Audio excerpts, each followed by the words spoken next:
India's growth has hit a speed bump, the lowest rate in nearly 2 years. What's behind the slowdown and what does it mean for the future?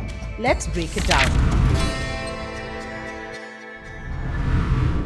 The Indian economy grew at only 5.4% in the second quarter of the fiscal year 2025. That's not only a sharp drop from 8.1% in the same quarter a year ago, but also lower than the 6.7% growth rate in the first quarter of the current fiscal year. What's more concerning is how this pace of growth is substantially lower than expectations.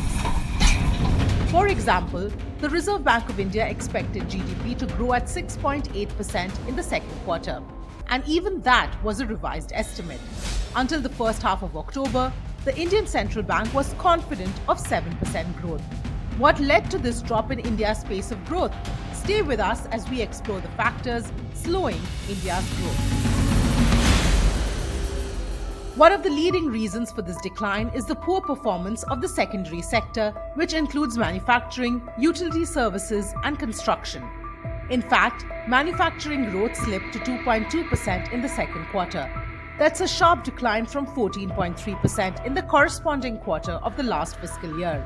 However, one thing to note here is that this decline is also a result of a phenomenon called the high base effect. Some of you may be wondering, what is the high base effect? Before we move ahead, here's a quick explainer. The high base effect occurs when last year's numbers were very high, making this year's growth smaller in comparison. And that's what happened to India's manufacturing growth in the second quarter, an impact that will likely be out of the equation in the third quarter. But manufacturing isn't the only factor holding back growth. Another significant challenge lies in government spending. Government expenditure, a cornerstone of India's recent economic expansion, has also taken a hit. Gross fixed capital formation growth dropped sharply to 5.4%, a steep fall from the robust 11.6% recorded in the same quarter last year. This slowdown raises concerns about reduced investments in critical infrastructure. This reduced spending is also evident in data from the Controller General of Accounts. By the end of the first half of the fiscal year, the central government's capital expenditure utilization stood at just 37.3%, a marked drop from 45% during the same period last year. Economists expect the government to accelerate spending now, which could positively impact growth numbers in the second half of the fiscal year. Now, what does the fall in the pace of GDP growth in the second quarter mean for the full-year growth outlook? After the data was released on 29th November, India's chief economic advisor expressed confidence that the FY25 growth projection of 6.5% was not in danger. However, experts have varying views.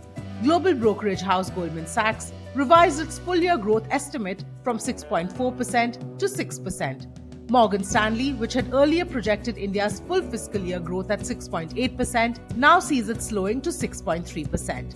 And Citi, which remains the most optimistic of this lot, expects the Indian economy to grow at 6.4%. The slow pace of growth also presents a significant challenge for the Reserve Bank of India, as its monetary policy panel is scheduled to meet from 4th to 6th December. The RBI, led by Governor Shaktikanta Das, has kept its interest rates unchanged at 6.5% since February 2023. However, the Indian Central Bank has been facing increased pressure from the central government to cut rates to boost growth. But with India's retail inflation shooting beyond 6%, the upper band of RBI's inflation tolerance limit, the central bank is in a bind. Economists believe that while the RBI may keep rates unchanged at its December meeting, the likelihood of a rate cut in February is growing. With inflation rising and slowing growth, India faces a balancing act. How these challenges are addressed in the coming months will determine whether the country's economy regains its momentum or faces a longer road to recovery. What do you think needs to be done to steer the economy back on track? Share your thoughts in the comments below, and don't forget to like, subscribe, and hit the bell icon to stay updated on stories shaping the world around us.